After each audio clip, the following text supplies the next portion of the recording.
So you may not realize, but nowadays, Adult Swim is on longer than Cartoon Network itself. And that's very much by design, not only taking over the airtime, but a lot of its premieres and classic catalog in an attempt to keep everything alive. In this video, we'll be breaking down the weird state of Cartoon Network, Adult Swim, and everything in between, all while answering the question, what killed Cartoon Network? Starting with Cartoonito, a blog that never should have existed. I'm not exaggerating when I say that this was their biggest mistake since CN Real, or the last time they tried something like this. In the early 2020s, Warner Media and Cartoon Network noticed that there was some serious money in preschool entertainment, and they wanted in on the piece of the pie. So they decided to introduce one of their international brands to the United States, Cartoonito, launching it stateside in September 2021. The problem was, they were extremely late to the party, as families have grown loyal to Disney, Netflix, and the horrifying world of YouTube Kids. To make matters worse, they focused most of their efforts on television in an era where most households don't have cable, and they were pushing this thing hard. When it launched, Cartoonito dominated the schedule for 8 hours on the weekdays, airing from 6 a.m. to 2 p.m., leaving Cartoon Network proper with a measly 6 hours a day, as Adult Swim would start at 8 p.m. Cartoonito also made an appearance on the weekends from 6 a.m. to 8 a.m. There was no day of the week where you could escape this block. The lineup was weird too. It felt like they were airing anything they could get their hands on. Batwheels, Baby Looney Tunes, Caillou, whatever Nightmare Little Ellen is, even Coco Melon found its way onto the roster. It's kinda surreal to hear that the edgy kids channel you grew up with is airing PBS Kids shows now. Also, what the hell is a Batwheels? It's recently come to light that they even tried to snag the rights for Bluey, but it's apparent they couldn't outbid the mouse. I know they gotta be mad about that, because Bluey's gone on to be a hit for Disney Plus and Disney Channel. Granted, it would have been eradicated from HBO Max by now. The only way for Cartoonito to really stand out would be with original content, so they commissioned the Craig the Creek spinoff, Jessica's Big Little World, only to cancel it after one season alongside the main series. Cartoonito is a failure. Over the years, they've removed its weekend slot and reduced the weekday run from 7 hours to 6 hours to 4 hours to 90 minutes to just a mere hour. Airing from 7:30 to 8:30, this thing was holding on for dear life. Yet it seems like Cartoon Network refuses to just let it go, as although they briefly killed it at the end of May 2025, it's rising from the grave in September for 28 whole minutes a day at 7 a.m. sharp, airing only Batwheels and some Looney Tunes spinoff Bugs Bunny Builders. Seriously, what the hell is a Batwheels? Frankly, I'm surprised it took 4 years to get to this point, but I guess they had to learn the hard way that they had no place in the world of preschool entertainment. Max is dead last in that race, and Cartoon Network as a channel reportedly has less than 100,000 viewers a day. Pushing content for younger children on a channel that's always had an older audience compared to its peers only isolated those still tuning in. To quote Linda Saminsky, formerly an executive at Cartoon Network, airing shows like Barney's World is exactly the kind of thing that people at Cartoon Network would have once made fun of. It remains to be seen what will happen to the preschool shows currently in production, such as Adventure Time Hey-O Bimo and Foster's Fun Time for Imaginary Friends, assuming Cartoonito will be gone for good by the time they're finished. But in my opinion, they're better off selling those shows to platforms like Netflix or Disney Plus as opposed to airing them on TV. Especially with Max turning its back on programming skewed at younger audiences. It's what they should have been doing in the first place, getting their bag by adding to a library that preschool kids are already invested in.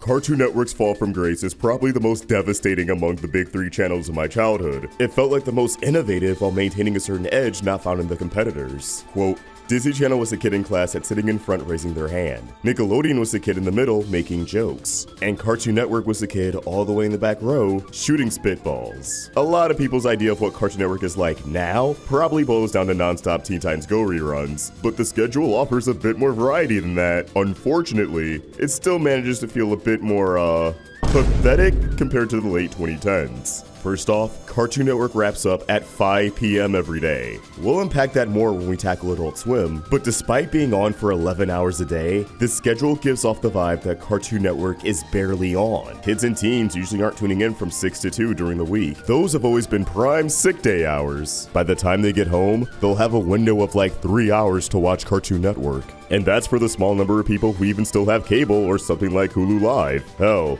having cable doesn't even guarantee that you'll have Cartoon Network anymore. far, as it's getting dropped from more and more basic packages, including major providers like Comcast, who recently bumped it up to a higher tier. Cartoon Network is now being grouped with channels like Nicktoons and Disney XD, which have always attracted significantly smaller audiences than the main channels are based off of, as less people had access to them. And considering that these two channels have only offered reruns for the past half-decade, I'm not too confident in Cartoon Network stepping up its game anytime soon. The channel offers very few premieres. You'll get a new Teen Titans Go and the occasional licensed show like the new Total Drama Island or Totally Spies, but otherwise, we're stuck with reruns of the same handful of shows. Teen Titans Go, Gumball, Regular Show, Adventure Time, various Scooby-Doo shows, and Wee Baby Bears, with an airing of Ben 10 or the Looney Tunes show sprinkled in. The only notable new cartoon that premieres first on Cartoon Network, followed by the next day on Max release schedule, has been Ianu, which was picked up for 2 seasons and 2 feature-length films right out of the gate. How'd they manage to swing that in the current animation landscape? Well, it's all thanks to Ianu being based off of a graphic novel of the same name. Established IP gets you everywhere nowadays. But yeah,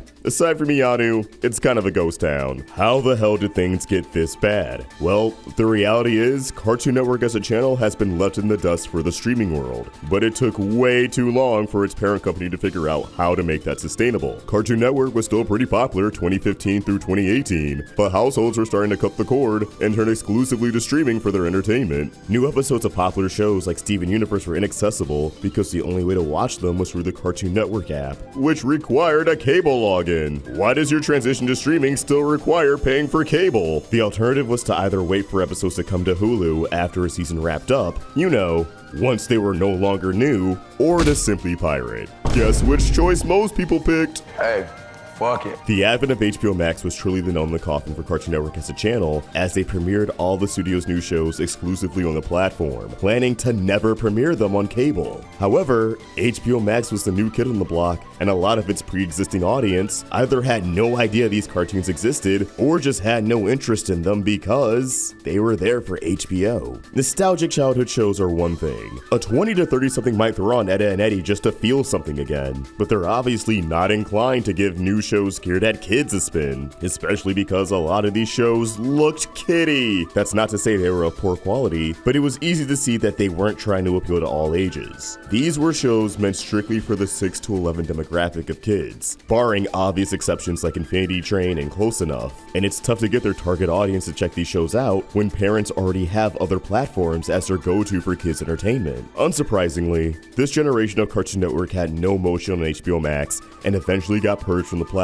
So, aside from books 3 and 4 of Infinity Train, these cartoons eventually had a short run on cable, but no one really watched them. It didn't take long for HBO Max to turn their back on animation, as their only real hit was Adventure Time, Fiona and Cake. Practically every Cartoon Network show has been erased from the platform, and the numbers on cable continue to shrink, so Cartoon Network and Warner Bros. Discovery decided to try out a different tactic: sell new series based off their popular IP to other streaming services. Gumball, Regular Show, Steven Universe, the list goes on. It doesn't look like these new installments are ever going to air on cable in the United States, and I imagine contracts are a huge factor. These platforms likely have an exclusivity deal to host these shows for however many years. Hell, Adventure Time Distant Lands and Fiona and Cake never made it to TV either. With hindsight, I believe Cartoon Network as a brand would have never fallen off if shows like Adventure Time and Steven Universe went straight to popular streaming platforms the day after new episodes premiered on TV. In addition to shows like Infinity Train, Close Enough, and OKKO being sold directly to Netflix or Hulu back in the day, which would have put them in front of a much larger audience than whatever cable had at the time, or what HBO Max was trying to build up back in 2020. I also believe producing more shows that appeal to teens and young adults would have kept them in the public eye. Most people who watch Steven Universe or Adventure Time are not going to give a rat's ass about Tig and Seek or the Fungies. As it stands,